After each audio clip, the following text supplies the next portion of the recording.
спазвам едно основно правило, когато вземам кардинални решения, такива, които ще променят цялата игра, ако се случат, и то е независимо дали съм напреднал в дадена стълбичка или не. Така на времето си си прекъснах образованието в Германия, така слязах и от корабите, така направихме бизнеса. То е да погледна по дадена стълбичка, която съм тръгнал да катеря, хората, които са се изкатерили догоре. Имат ли това, което аз искам, и живота им отговаря ли на това, което аз си представям за себе си? И ако отговорът е не, аз много бързо режа главата на змията и поемам път, който предполага друго развитие за напред. И така създадахме и бизнес с Кари.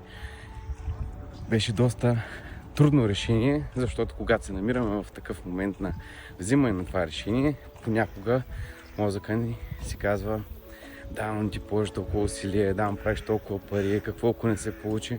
Истината е, че винаги може да се върнем крачка назад и да сме си там, където сме били.